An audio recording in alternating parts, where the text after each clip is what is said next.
Assalamualaikum warahmatullahi wabarakatuh. Anak-anakku sekalian, sebelum kita memulai pelajaran, kita akan menyanyikan lagu Satu Nusa Satu Bangsa, menceritakan tentang persatuan dan kesatuan bangsa Indonesia. Oke, 1, 2, 3. Satu nusa, satu bangsa, satu bahasa kita. Tanah air pasti jaya untuk selama-lamanya. Indonesia pusaka, Indonesia tercinta, nusa bangsa dan bahasa kita bela bersama. Terima kasih anak-anak. Selanjutnya dari lagu itu kita harus bersatu seperti bangsa Indonesia. Walaupun berbeda-beda budaya, agama, bahasa, suku bangsa, tapi tetap Indonesia. Selamat pagi anak-anak. Bagaimana kabarnya pada hari ini? Alhamdulillah wa syukurillah. Hari ini kita semua pada sehat. Tetap semangat untuk belajar di rumah karena ibu di sini mendoakan kalian untuk selalu sehat. Sebelum ibu membuka pembelajaran ini, ibu akan terlebih dahulu mengingatkan kalian untuk selalu menjaga kesehatan. Juga harus selalu membersihkan diri dan membersihkan kotoran-kotoran yang ada di rumah. Selain itu, kalian juga harus cuci tangan memakai sabun, juga menggunakan sabun cair. Selain itu, jika kalian bepergian keluar, jangan lupa menggunakan masker. Karena tujuannya itu adalah supaya kuman-kuman atau bakteri-bakteri yang mau masuk ke dalam tubuh kita itu tidak bisa masuk. Karena sudah terjaga oleh masker, tubuh kita tetap merasa sehat. Baiklah anak-anak, kita akan memulai pelajaran ini. Ini ibu akan memberikan salah satu jenis tumbuhan. Tumbuhan apakah ini? Nah, lihat oleh kalian yang dibawa sama Bu Guru. Tumbuhan apa? Apa ciri-cirinya? Hidupnya di mana? Bagaimana dia berkembang biak? Sudah kalian amati? Baiklah. Kalau kalian sudah mengamati, nanti kalian catat apa-apa yang kalian amati dari tanaman kangkung ini. Baiklah anak-anak. Sekarang setelah kalian mengamati dan menuliskan apa-apa yang kalian amati, sekarang ibu akan meneruskan kembali ke pelajaran berikutnya. Perhatikan. Kalian pernah mungkin melihat pohon bambu. Apa yang kalian lihat di pohon bambu itu? Pohon bambu itu mempunyai ciri halus, yaitu mempunyai bulu-bulu yang sangat halus dan tajam. Bulu itu kalau kita mendekat akan melekat kuat pada kulit kita sehingga akan mengakibatkan gatal. Nah, itu adalah ciri dari pohon bambu, ya. Tujuannya apa? Ada bulu-bulu di sana. Bulu-bulu di dalam pohon bambu itu kegunaannya adalah untuk dia dapat menyesuaikan diri terhadap lingkungannya. Dan gunanya untuk mempertahankan diri agar supaya binatang atau sejenis binatang-binatang buas yang mau merusak tanaman itu, kalau dia mendekat akan terasa gatal. Oke. Sekarang kita lihat tumbuhan kangkung tadi ya. Tumbuhan kangkung itu adalah tumbuhan yang sebagian tubuhnya ada di permukaan air dan sebagian lagi tumbuhnya ada di air, di atas air. Dan di tumbuhan kangkung ini mempunyai rongga-rongga. Tujuannya adalah untuk agar supaya dia itu bisa bernapas dan bisa mengapung di air, gitu ya. Kita lihat tumbuhan kangkung ini, kalau dia berada di air, itu saling berkaitan. Seperti juga bangsa Indonesia. Karena bangsa Indonesia itu antara satu dengan lainnya, mereka itu bersaudara. Kita ingat Indonesia itu terdiri atas pulau-pulau. Dan terdiri atas budaya, juga agama yang ada di Indonesia itu berbeda-beda.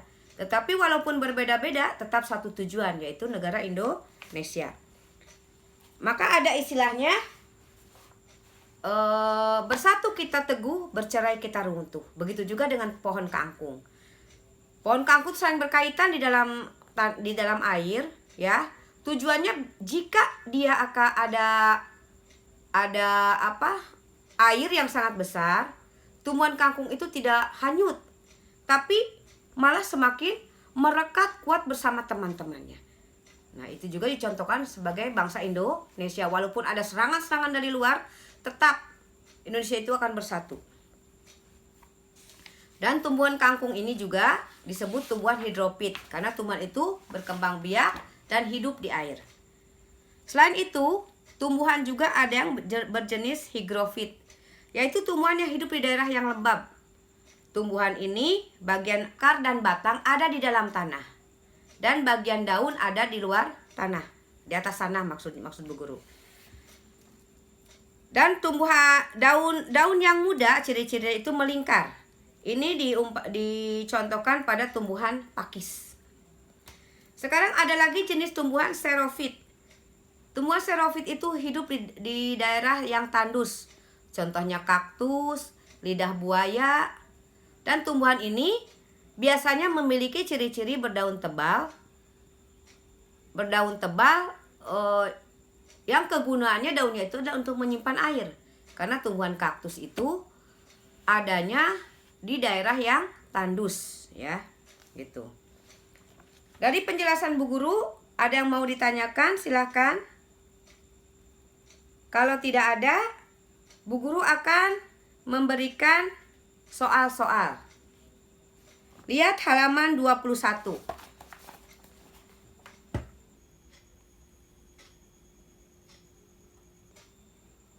Di halaman 21 di sana, di dalam soal itu ada perintah untuk kalian mengisi cara tumbuhan untuk menyesuaikan diri.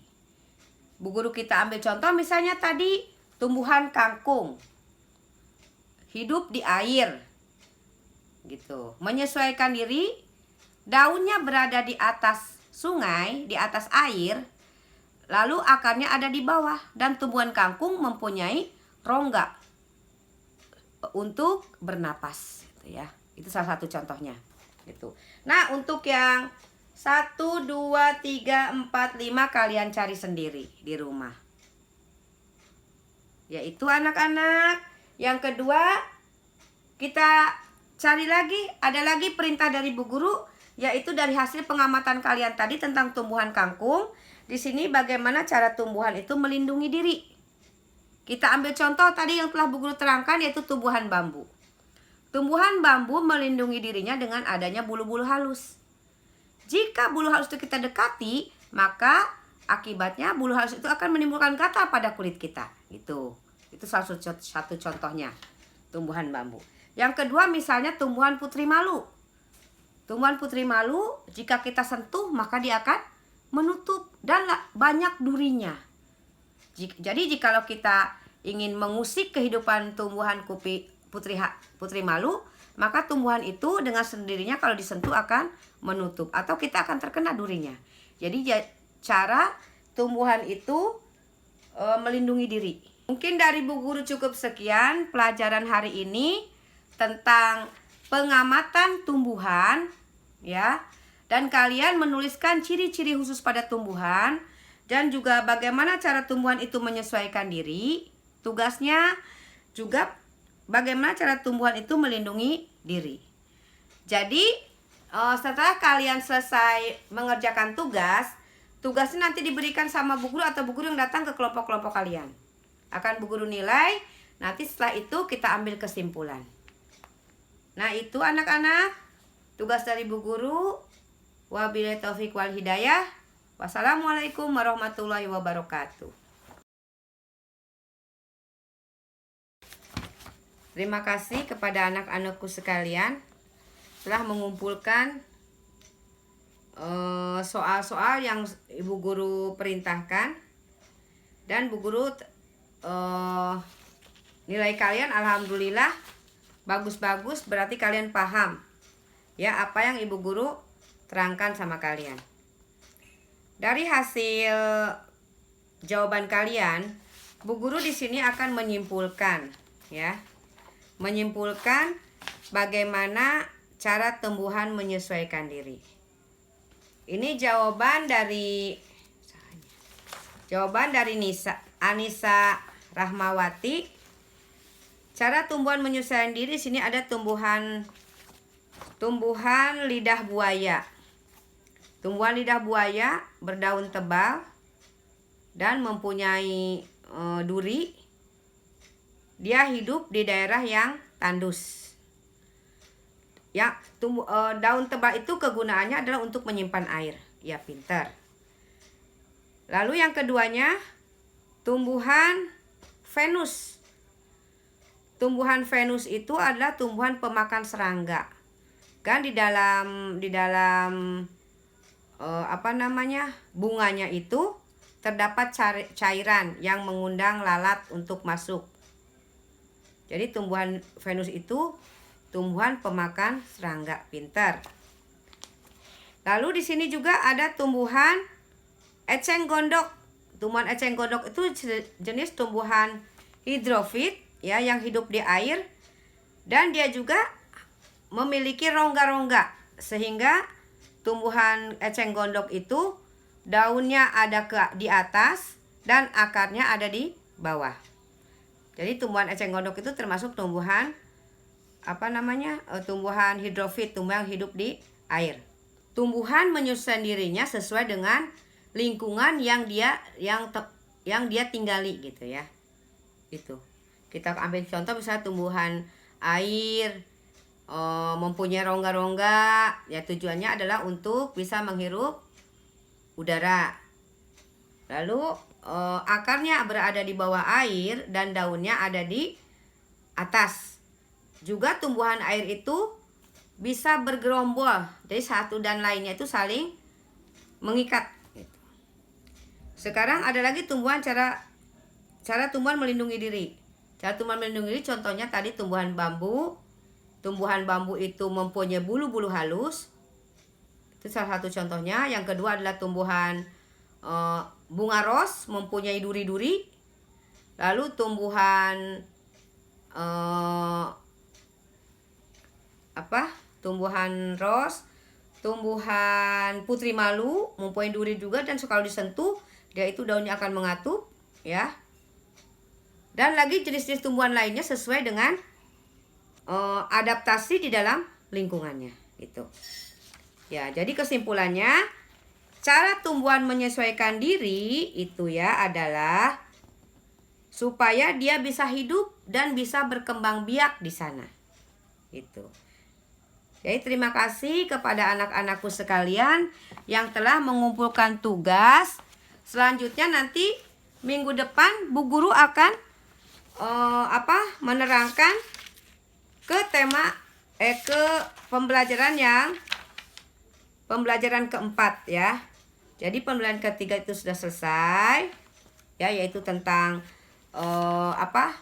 kalian mengamati tumbuhan-tumbuhan yang ada di sekitar tempat tinggal kalian. Mungkin dari Bu Guru cukup sekian. Assalamualaikum warahmatullahi wabarakatuh.